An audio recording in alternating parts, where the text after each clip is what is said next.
ओम जय दक्षिणामूर्ति गुरु जय दक्षिणामूर्ति करत अनुग्रह शिष्य वर्ग पर करत अनुग्रह शिष्य वर्ग पर फैली जगत कीर्ति ओम जय दक्षिणामूर्ति दृष्टिपात संकल्प मात्र से जगति कुंडलिनी स्वामी जगति कुंडलिनी क्रियावती क्रीडाए करती क्रियावती क्रीडाए करती जायन जो वरणी ओम जय दक्षिणामूर्ति षट्चक्रों को वेद ऊर्ध्वगति प्राणों की होती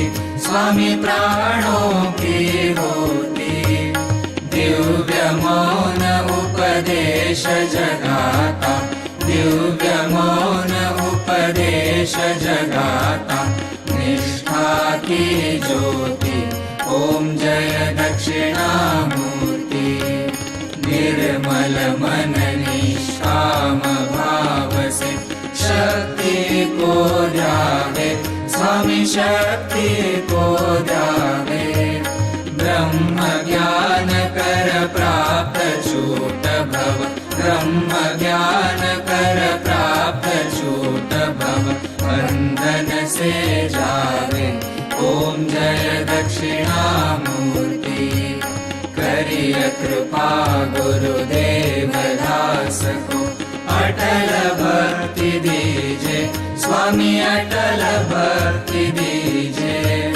मुक्ति मुक्ति कर दान दीन को मुक्ति मुक्ति कर दान दीन को पूर्ण काम कीजे ओम जय दक्षिणामूर्ति प्रतिपल प्रीति बढ़े चरणों में हो न कभी तृप्ति स्वामी हो न कभी तृप्ति सात्विक भाव बढ़े क्षण क्षण में सात्विक भाव बढ़े क्षण क्षण में बढ़े ज्ञान दीप्ति ओम जय दक्षिणामूर्ति जिनके दृढ़ विश्वास चरण तज आस नहीं दूजी स्वामी आस नहीं दूजी निश्चय बनी अधिकारी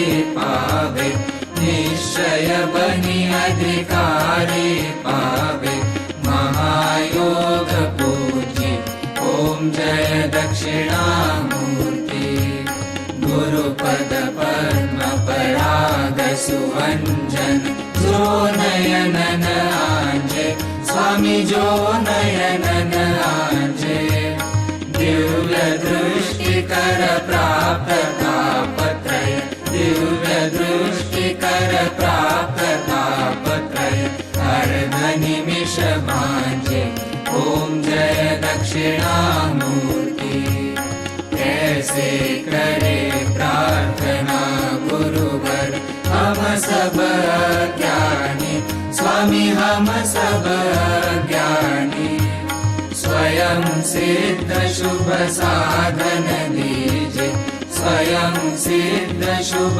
साधन दीजे श्री गुरु विज्ञानी ओम जय दक्षिणामूर्ति ओम जय दक्षिणामूर्ति गुरु जय दक्षिणामूर्ति करत अनुग्रह शिष्य वर्ग पर करत अनुग्रह शिष्य वर्ग पर फैली जगत कीर्ति ओम जय दक्षिणामूर्ति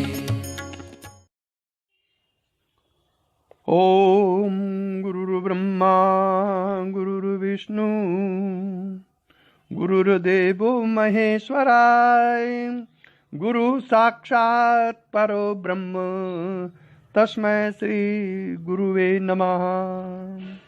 नित्यं शुद्ध निराभासं निराकारं निरञ्जनं नित्यबोधचिदानन्दं गुरुर्ब्रह्म नमाम्यहम्। यस्य पादप्रभाद्यस्ता प्रपञ्चो भाति भासुरा तमहं सद्गुरु वन्दे पूर्णानंद चिदात्मकं। नारायण। परम श्रद्धेयास्पद भक्त वत्सल सदगुरुदेव की चरण कमलों में प्रणाम करते हुए गीता के 14वें अध्याय पर प्रवचन किया जा रहा है। इस 14वें अध्याय में प्रधान विषय इस प्रकार से हैं कि 1 से 4 तक ज्ञान की महिमा और प्रकृति पुरुष से जगत की उत्पत्ति,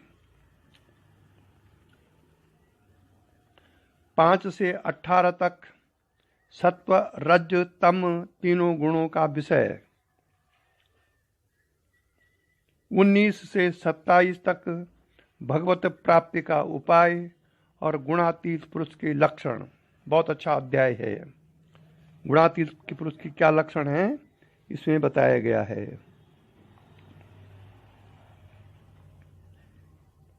श्री भगवानुवाच परम भूया प्रवक्ष्यामि अर्ज्ञानानां ज्ञानमुत्तमम् यज्ञात्वा मुनयः सर्वे पराम सिद्धिमितो गता। ज्ञानों में भी अति उत्तम उस परम ज्ञान को मैं फिर कहूँगा। ज्ञानों में भी अति उत्तम उस परम ज्ञान को मैं फिर कहूँगा जिसको जानकर सब मुनिजन इस संसार से मुक्त होकर परम सिद्धि को प्राप्त हो गए हैं।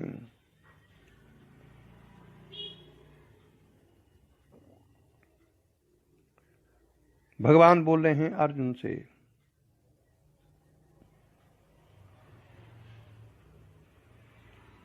इदं ज्ञानमुपाश्रित्य मम साधर्म्यम् आगता सर्गेऽपि नोपजायन्ते प्रलये न व्यथन्ति च। इस ज्ञान को आश्रय करके अर्थात धारण करके मेरे स्वरूप को प्राप्त हुए पुरुष सृष्टि के आदि में पुनः उत्पन्न नहीं होते और प्रलय काल में भी व्याकुल नहीं होते।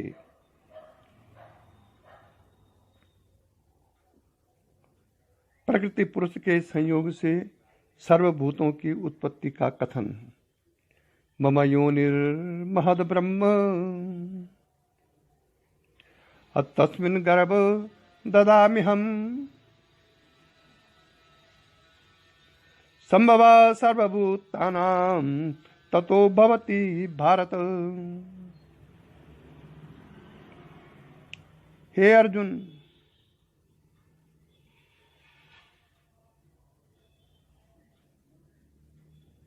मेरी महत ब्रह्म रूप मूल प्रकृति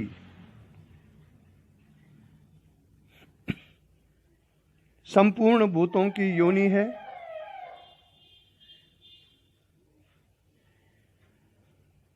अर्थात गर्भाधान का स्थान है। महत ब्रह्म रूप मूल प्रकृति, मूल जो प्रकृति है वो संसार के गर्भाधान का स्थान है और मैं उस योनि में चेतन समुदाय रूप गर्भ को स्थापन करता हूँ। उस जड़ चेतन संयोग से सब भूतों की उत्पत्ति होती है। ऐसा भगवान कह रहे हैं अर्जुन के पास। अब क्या अर्थ हुआ इसका सरल भाव में? सरल भाव में यह अर्थ हुआ कि जो मूल प्रकृति है, प्रकृति जिसको कहते हैं, जब 3 गुण परमात्मा के बाद जब 3 गुण उत्पन्न होते हैं तो सम अवस्था में वो गुण हैं सतोगुण, रजोगुण, तमोगुण। जब सम अवस्था में रहते हैं तो उसको कहते हैं प्रकृति। मूल प्रकृति वही है, वहीं से संसार की रचना होती है। प्रकृति ही भगवान के सकाश में रह करके भगवान की इच्छा से ही सृष्टि की रचना करती है। तो वो जो महत ब्रह्म रूप मूल प्रकृति है, महातत्व जिसको बोलते हैं अव्यक्त में, उसको भगवान ने अपनी योनि कहा है। और उस महातत्व में जो चेतन समुदाय गर्भ को स्थापन करता है वो मैं हूँ। और उस जड़ चेतन के संयोग से सब भूतों की उत्पत्ति होती है। सर्वयोनिषु कौन्तेय मूर्तया संभवन्ति या तासां ब्रह्म महद्योनिरहं बीज प्रदपिताः। हे अर्जुन, नाना प्रकार की सब योनियों में जितनी मूर्तियां अर्थात शरीरधारी प्राणी उत्पन्न होते हैं, प्रकृति तो उन सबको गर्भ धारण करने वाली माता है और मैं बीज का स्थापन करने वाला पिता हूँ। सत्वं रजस्तममिति गुणा प्रकृति संभवा निमग्नन्ति महाबाहो देहो देहेन अव्ययम्। हे अर्जुन, सत्वगुण, रजोगुण और तमोगुण ये प्रकृति उत्पन्न 3 गुण अविनाशी जीवात्मा को शरीर में बांधते हैं।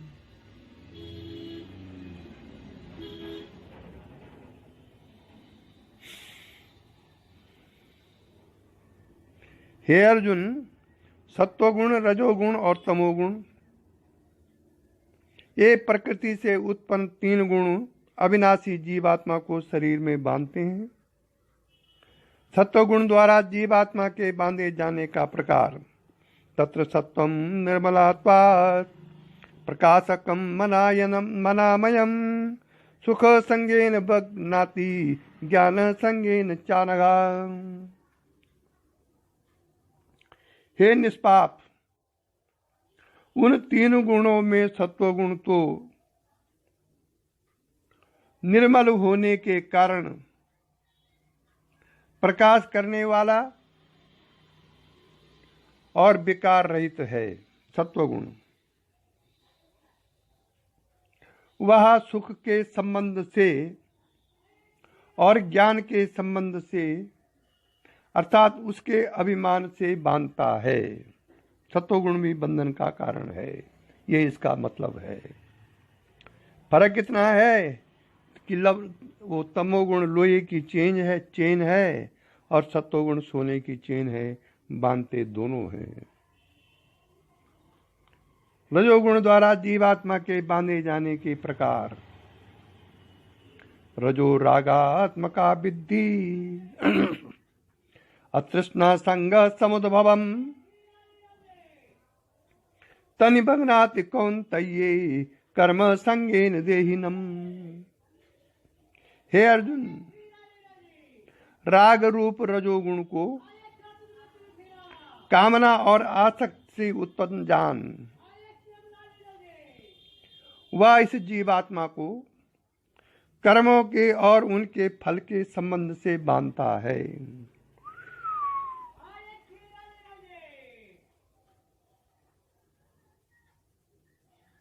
तमो गुण द्वारा जीवात्मा के बांधे जाने का प्रकार। तमस्त्व ज्ञानजं विद्धि मोहनम सर्वदेहिनां प्रमाद आलस्य निद्राभिस्तन्निबध्नाति भारत। हे अर्जुन, सब देहाभिमानियों को मोहित करने वाले तमोगुण को तो अज्ञान से उत्पन्न जान वह इस जीवात्मा को प्रमाद, आलस्य और निद्रा के द्वारा बांधता है। इंद्रियां और अंतःकरण की व्यर्थ चेष्टाओं का नाम प्रमाद है। कर्तव्य कर्म से अप्रवृत्ति रूप निरुद्धम्यता का नाम आलस्य है। सत्वं सखे संजीयति रज कर्मणि भारत ज्ञानम आवृत्य तु तमा प्रमादे संजयत्युत। हे अर्जुन, सत्वगुण सुख में लगाता है और रजोगुण कर्म में, तमोगुण तो ज्ञान को ढककर प्रमाद में भी लगाता है।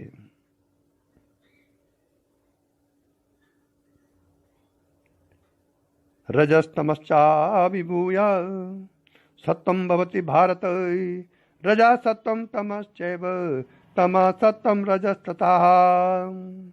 हे अर्जुन, रजोगुण और तमोगुण को दबाकर सत्वगुण और तमोगुण को दबाकर रजोगुण, वैसे ही सत्वगुण और रजोगुण को दबाकर तमोगुण होता है, अर्थात बढ़ता है।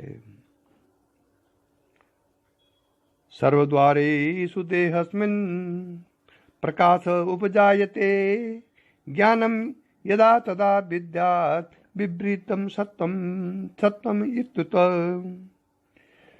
जिस समय इस देह में तथा अंतःकरण और इंद्रियों में चेतनता और विवेक शक्ति उत्पन्न होती है, उस समय ऐसा जानना चाहिए कि सत्वगुण बढ़ा है।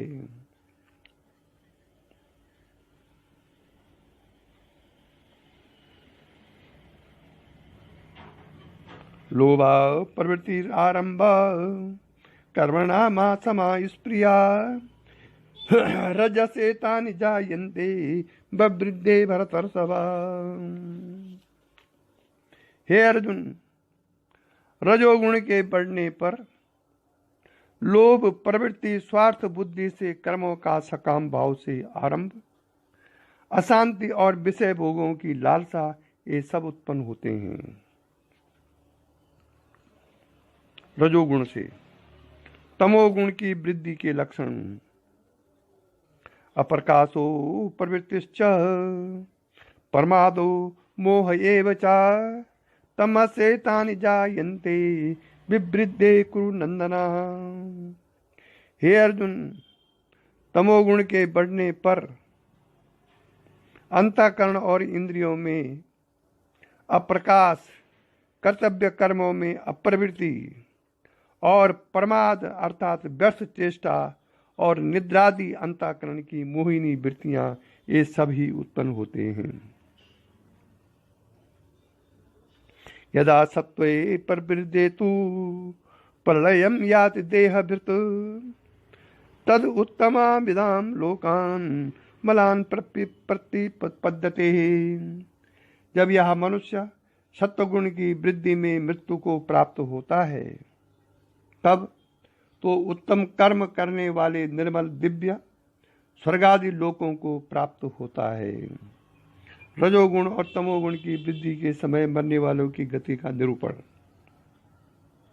रजसी प्रलयम गत्वा कर्म संगितु जायते तथा पल्लितमसि मूढ़ येनो जायते। रजोगुण के बढ़ने पर मृत्यु को प्राप्त होकर कर्मों की आसक्ति वाले मनुष्यों में उत्पन्न होता है, तथा तमोगुण के बढ़ने पर मरा हुआ मनुष्य कीट पशु आदि मूढ़ में उत्पन्न होता है। नारायण बोलना पड़ेगा, ये गीता बोल रही है। तमोगुण इतना खतरनाक चीज है कि अगर अंतिम समय में वो तमोगुण उत्पन्न हो गया, आप जड़ता में चले गए, तो कीट पशु योनि में आपको जाना ही पड़ेगा। इसलिए अव्वल तो त्रिगुणातीत होइए, नहीं तो कम से कम सतोगुण में तो रहिए। कर्मणा सुकृता स्याहु और सात्विकम निर्मलम फलम रजसस्तु फलम दुखम अज्ञानम तमसा फलम। श्रेष्ठ कर्म का तो सात्विक अर्थात सुख, ज्ञान और वैराग्यादि निर्मल फल का है, किंतु राजस कर्म का फल दुख एवं तामस कर्म का फल अज्ञान का है। सत्वा संजायते ज्ञानम रजसो लोभ एव चा परमादम अहो तमसो भवतो ज्ञानमेव चा। सत्वगुण से ज्ञान उत्पन्न होता है और रजोगुण से निसंदेह लोभ तथा तमोगुण से प्रमाद और मोह उत्पन्न होते हैं और अज्ञान भी होता है। सात्विक, राजस और तामस पुरुषों की गति का वर्णन। ऊर्ध्व गच्छन्ति सत्वस्था मध्ये तिष्ठन्ति राजसा जगन्या गुण वृत्तिस्ता अधो गच्छन्ति तामसा। सत्वगुण में स्थित पुरुष स्वर्गादि उच्च लोकों को जाते हैं। नारायण बोलना पड़ेगा। सत्वगुण में स्थित पुरुष स्वर्गादि उच्च लोकों में जाते हैं। राजस पुरुष, रजोगुण में स्थित जो राजस पुरुष मध्य में अर्थात मनुष्य लोक में ही रहते हैं और तमोगुण के कार्य रूप निद्रा, प्रमाद और आलस आदि में स्थित तामस पुरुष अधोगति को अर्थात कीट, पशु आदि नीच योनियों को तथा नरकों को प्राप्त होते हैं। नान्यम गुणेभ्य कर्तारम यदा दृष्टानुपश्यति गुणे बेचा परम वेति मद भावम सो अधिगच्छति। जिस समय दृष्टा अर्थात समष्टि चेतन में एक ही भाव से स्थित हुआ साक्षी पुरुष। देखो, दो चेतन हैं हमारे पास। एक है व्यष्टि चेतन जो हमारे अंदर है, जिसके कारण ये मन, प्राण, बुद्धि, शरीर भी चेतन जैसे प्रतीत हो रहे हैं।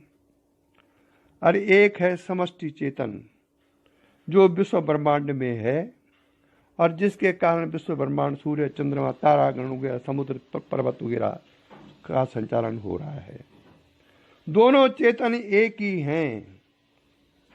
सिर्फ यह है कि उस चेतन का एक अंश इस शरीर में आ गया, प्रारब्ध वशात बोलो, जिसको शरीर में रहते जीवात्मा कहा जाता है, शरीर के बाद उसको आत्मा कहा जाता है और शरीर के बाहर उसको परमात्मा कहा जाता है। तीनों एक ही हैं। लेकिन ये बात तब तक समझ में नहीं आती जब तक कि गुरु की वाक्यों में इतनी श्रद्धा न हो कि उसको सीधा परमात्मा का वाक्य माना जाए। अगर अन्य भाव से गुरु के प्रति श्रद्धा है, अन्य भाव, तो गुरु की विद्या गुरु को बतानी नहीं पड़ेगी। वो विद्या कि ऐसी दीक्षा दे और ऐसा आकाश में जाओ और ऐसा वो कर, ये कुछ नहीं बता। जो गुरु ऐसा बताते हैं वो ढोंग रचते हैं। और वो विद्या अगर गुरु बताएंगे भी तो टिक नहीं पाएगी, क्योंकि उधर पात्रता नहीं है। अन्य भाव से जिसने अपने गुरु को भजा, वहां विद्या अपने आप जाती, गुरु बताए चाहे न बताए। वहां विद्या एन केन प्रकार से चली जाती है अन्य भाव से। जो गुरु की सेवा सुरस्वा, सेवा भी अहंकार रहित, अहंकार का उसमें नामो निशान न हो। सुस्वा भी अहंकार रहित, गुरु से बात करते समय भी अहंकार रहित।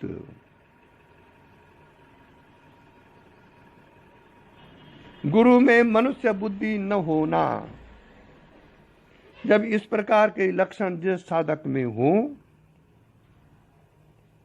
तो उसको कहते हैं अन्य भाव। गुरु का अन्य भक्त, अंध भक्त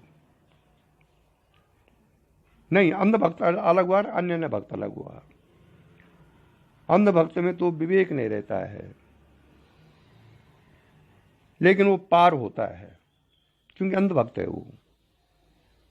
भले उसको व्यावहारिक रूप में बहुत नुकसान उठाना पड़े, लेकिन अध्यात्म रूप में वो पार होगा। अन्य भक्त माने वो किसी दूसरे को और मानता ही नहीं है, केवल अपने गुरु के सिवा। वहां ये विद्या ऑटोमेटिक करके गुरु से शिष्य में चली जाती है।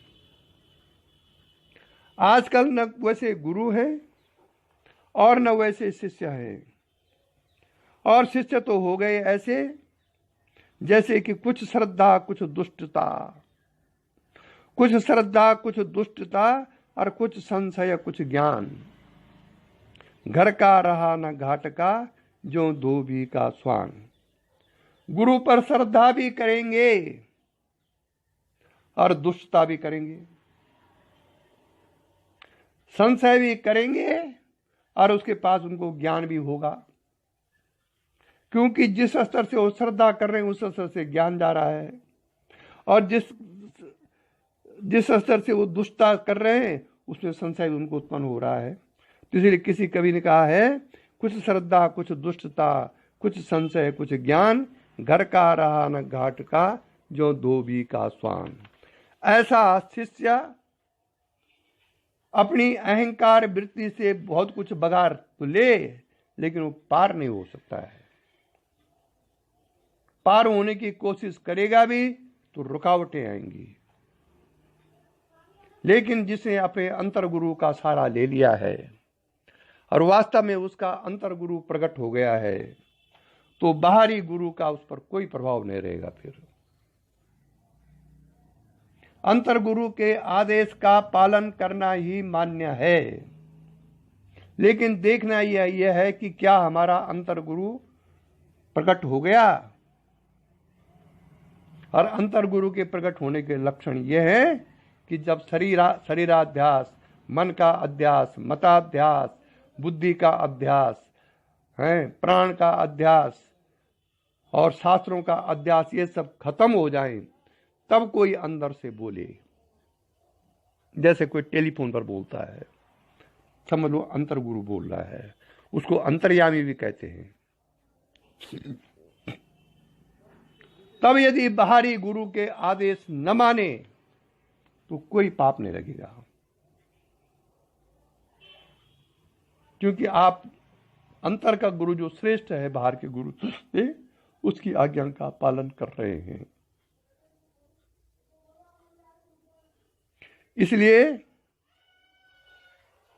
कोशिश ये करनी चाहिए कि हम आत्मनिरीक्षण करें। कहीं हम अच्छे साधन के अहंकार में ग्रसित होकर के, कहीं हम अच्छे साधन के अहंकार में ग्रसित होकर के अपने गुरु की उपेक्षा तो नहीं कर रहे हैं क्या? या उन्होंने जिस तपोबल से आपकी शक्ति को जागृत किया है, क्या उनके तप को उपेक्षित करके आप उसको अपनी शक्ति तो नहीं मान रहे हैं? इसी को अहंकार कहते हैं। शक्ति तो भगवान शिव की है, और शिव से होकर के गुरु में जाते हुए शिष्य में जाती है, तो फिर अहंकार किसका?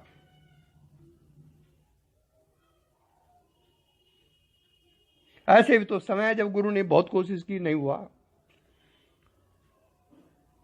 और ऐसे भी समय के गुरु ने थोड़ा संकल्प किया और हो गया। क्या कारण है इसका? कारण यह है कि गुरु के अंदर जो शिवत्व है, अगर संकल्प तुरंत शिवत्व के पास पहुंच गया तो तुरंत हो जाएगा।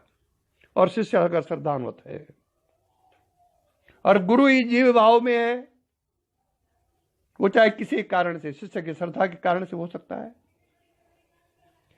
या दीक्षा के समय त्रुटि के कारण भी हो सकता है, तो जीव भाव के संकल्प तो पूरे होंगे नहीं।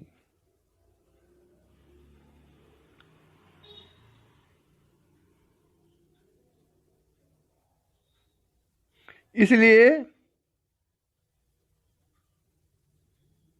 कोशिश ये करनी चाहिए कि हम अपनी साधना अहंकार रहित करें, और गुरु को यदि पूछें तो निश्चल भाव से पूछें, तब गुरु निश्चल भाव से उत्तर देगा। अगर आप दुराव होकर के पूछें तो गुरु कुछ नहीं बोलेगा, टाल देगा। क्योंकि जब आप पूछते हैं उसमें आप हाथ जोड़ें चाहे न जोड़ें, विनय रखें चाहे न रखें, लेकिन यदि आपकी वास्तविक जिज्ञासा है तो गुरु को बोलना पड़ेगा, वास्तविक बोलना पड़ेगा उसको।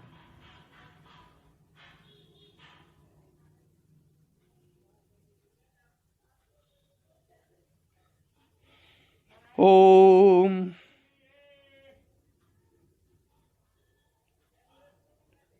इसलिए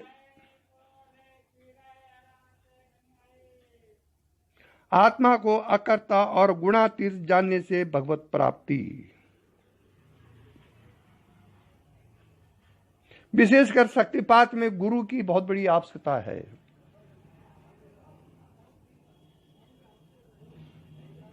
अन्य मार्गों से तो आप शास्त्रों को भी पढ़ करके ग्रहण कर सकते हैं, लेकिन शक्तिपात में एक स्तर तक गुरु की चित्त के अनुसार आपको साधना करनी पड़ेगी।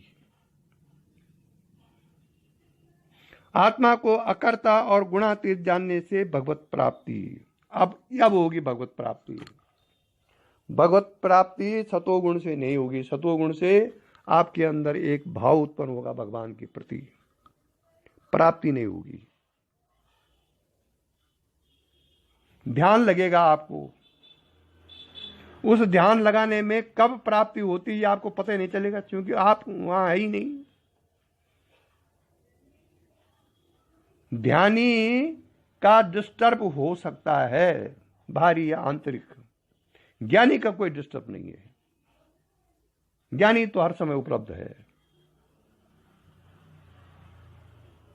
क्योंकि ज्ञान खंड खंड ज्ञान ही अखंड ज्ञान है। अगर वो ज्ञान में स्थित है तो उसका कोई डिस्टर्ब नहीं। ध्यानी का डिस्टर्ब, ध्यान में बैठा हो डिस्टर्ब हो सकता है।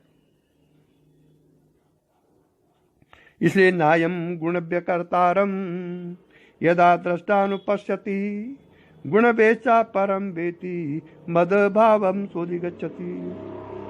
जिस समय दृष्टा तीनों गुणों के अतिरिक्त अन्य किसी को कर्ता नहीं देखता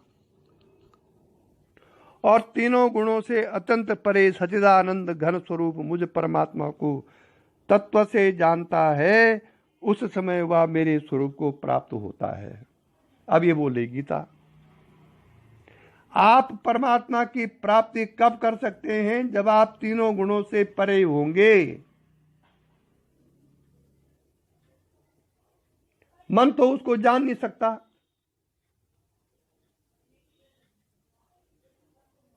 अब वो है मन के पार। गुण होते हैं मन के अंदर, सतोगुण रजोगुण तमोगुण, क्योंकि दोनों प्रकृति से बने हुए हैं। जब तक हम अपनी चेतना को तीनों गुणों से पार नहीं कराएंगे तब तक हम परमात्मा को नहीं जान सकते।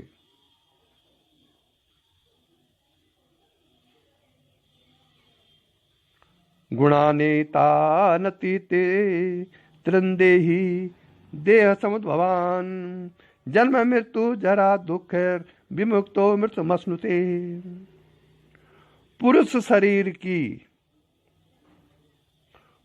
शरीर की उत्पत्ति के कारण रूप इन तीनों गुणों को उल्लंघन करके जन्म मृत्यु वृद्ध अवस्था और सब प्रकार के दुखों से मुक्त हुआ परमानंद को प्राप्त होता है। इसी को कहते हैं पंचकोशातीत दर्शन। पंचकोशातीत हो जाना, पांचों कोशों से ऊपर उठ जाना। पांच कोश कौन से हैं? अन्नमय कोश, प्राणमय कोश, मनोमय कोश, विज्ञानमय कोश, आनंदमय कोश। ये पांच आवरण हैं आत्मा के, और आत्मा इससे अलग है और इसमें व्याप्त भी है।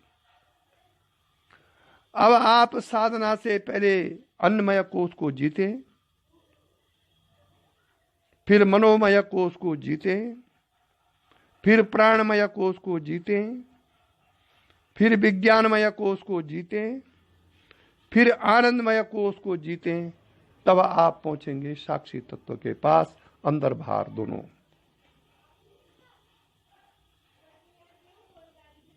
क्योंकि साक्षी तो बाहर भी है, और जब वो बाहर है तो अंदर है, और जब वो अंदर है तब बाहर है। अंदर मतलब शरीर के अंदर का साक्षी, और विश्व ब्रह्मांड का जो साक्षी है, दोनों एक ही है। दोनों साक्षी जब एक मिल जाते हैं, दोनों पर और अवर के साक्षी जब एक हो जाते हैं, तो परमानंद प्राप्त हो जाता है। इसलिए पुरुष शरीर की उत्पत्ति के कारण रूप इन तीनों गुणों को उल्लंघन करके जन्म, मृत्यु, वृद्ध अवस्था और सब प्रकार के दुखों से मुक्त हुआ जीव परमानंद को प्राप्त होता है। अब शरीर की उत्पत्ति क्या है? बुद्धि, अहंकार और मन तथा 5 ज्ञानेंद्रियां, 5 कर्मेंद्रियां, 5 भूत, 5 इंद्रियों के विषय। इस प्रकार इन 33 तत्वों का पिंड रूप या स्थूल शरीर प्रकृति से उत्पन्न होने के कारण गुणों का ही कार्य है। इसलिए इन तीनों गुणों को इसकी उत्पत्ति का कारण कहा गया है।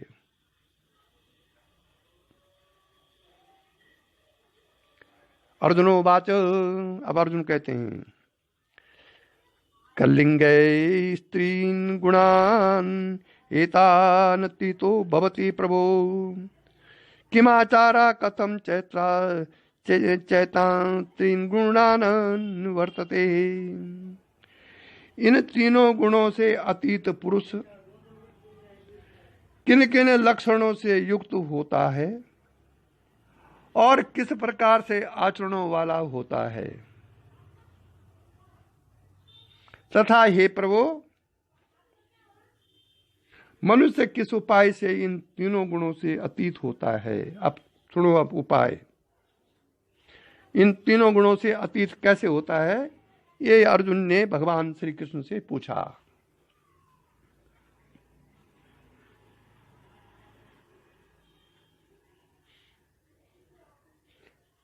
किन किन लक्षणों से युक्त होता है और किस प्रकार आचरण वाला होता है वो, ये भगवान अर्जुन पूछ रहे हैं। हे प्रभु, मनुष्य किस उपाय से इन तीनों गुणों से अतीत होता है। श्री भगवानोवाच, अब भगवान कहते हैं, ध्यान से सुने इस श्लोक को, प्रकाशंच प्रवृत्तिंच। गुरु जी इसका श्लोक को बहुत बोलते थे। प्रकाशंच प्रवृत्तिंच मोहमेव च पांडव, न द्वेष्टि संप्रवृत्तानि न निवृत्तानि कांक्षति। हे अर्जुन, जो पुरुष सत्वगुण के कार्य रूप प्रकाश को,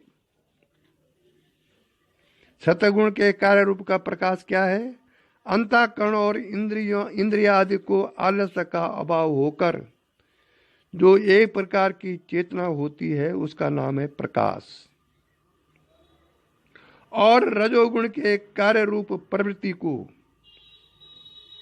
प्रवृत्ति क्या है, निद्रा और आलस्य आदि की बहुलता से अंतःकरण और इंद्रियों में चेतन शक्ति लय होने को यहाँ मोह नाम समझना चाहिए। तथा तमोगुण के कार्यक्रम मोह को भी न तो प्रवृत्त होने पर उनसे द्वेष करता है और न निवृत्त होने पर उनकी आकांक्षा करता है। वो है क्या,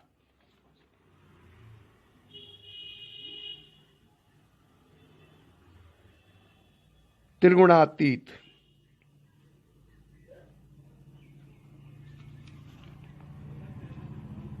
और जब ऐसा होता तब उसकी अवस्था क्या हो जाती है, उदासीन उदासीनो गुणर्यो न विचालते, गुणा वर्तन्ते इत्येव यो वाप्तिष्ठन्ति निंगते।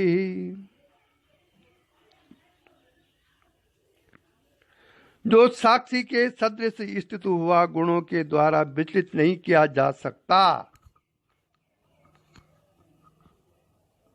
और गुण ही गुणों में बरतते हैं, ऐसा समझता हुआ जो सच्चिदानंद घन परमात्मा में एक ही भाव से स्थिर रहता है एवं उस स्थिति से कभी विचलित नहीं होता, वो गुणातीत है। जो पुरुष एक सच्चिदानंद घन परमात्मा में नित्य एक ही भाव से स्थित हुआ, उस त्रिगुणमयी माया के प्रपंच रूप संसार से सर्वथा अतीत हो गया है। उस गुणातीत पुरुष के अभिमान रहित अंतःकरण में तीनों गुणों के कार्य रूप प्रकाश, प्रवृत्ति और मोहादि वृत्तियों के प्रकट होने और न होने पर किसी काल में भी इच्छा, द्वेष आदि विकार नहीं होते। यही उसके गुणों से अतीत होने का प्रधान लक्षण है। नारायण। भाई ज्ञानी का भी मन है, उसका भी शरीर है, वहां भी तीनों गुण प्रकट होते होंगे, शरीर में भी रोग होते होंगे, लेकिन वो अपनी साधना के बल पर इन चीजों से अप्रभावित है, उस पर गुणों का कोई प्रभाव नहीं है। ये यहां पर इसका अर्थ है। गुण ही गुणों में बरतते हैं का अर्थ क्या है कि त्रिगुणमयी माया से उत्पन्न हुई अंतःकरण के सहित इंद्रियों का अपने अपने विषयों में विचरना ही गुणों का गुणों में बरतना है।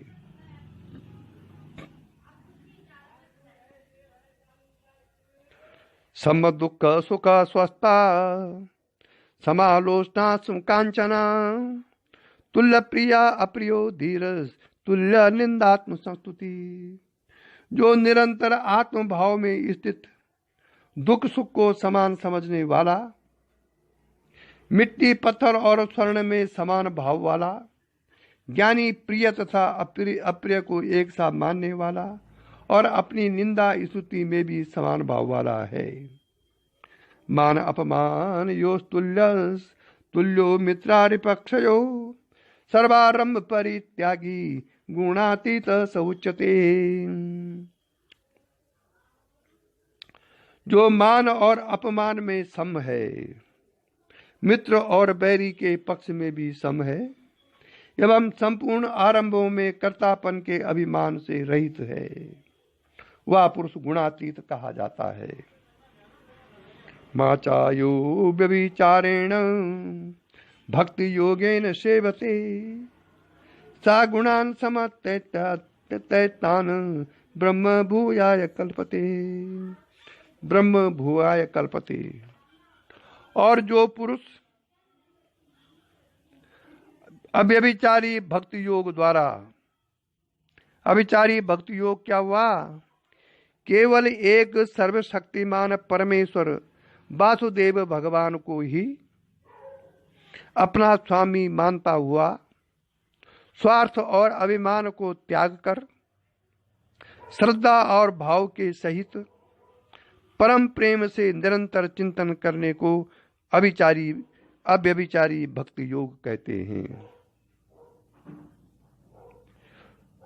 तब भगवान का और जो पुरुष अव्यभिचारी भक्ति योग के द्वारा मुझको निरंतर भजता है, वह भी इन तीन गुणों को भली भांति लांघ कर सच्चिदानंद घन ब्रह्म को प्राप्त होने के लिए योग्य बन जाता है।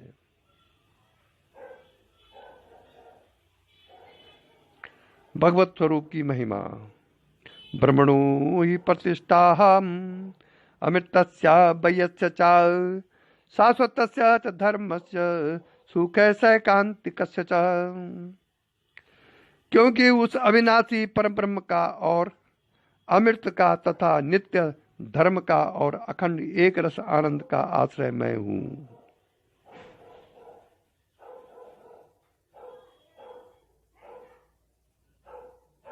सबका अधिष्ठान हूं मैं, मेरे से ही सब चीज प्रवृत्ति की ओर जाती हैं और मुझ में ही निवृत्त होती हैं। ऐसा भगवान का भगवत स्वरूप की महिमा के बारे में कहा गया है। ओम तत्सदिति श्रीमद्भागवत गीता उपनिषत्सु ब्रह्म विद्यायाम योग शास्त्रे श्री कृष्ण संवादे गुणत्रय विभाग योगो नाम चतुर्थो अध्याय। ओम यही दिव्य दृष्टि। और आज का प्रवचन समाप्त हुआ। यही दिव्य दृष्टि हमें दीजे भगवान, हो कण कण में निस दिन तुम्हारे ही दर्शन। लखू नित्य सर्वत्र मूर्ति तुम्हारी, सुनु जड़ जगत से एक कीर्ति तुम्हारी। यही दिव्य दृष्टि हमें दीजे भगवान, वो कण कण में निस दिन तुम्हारे ही दर्शन। ओ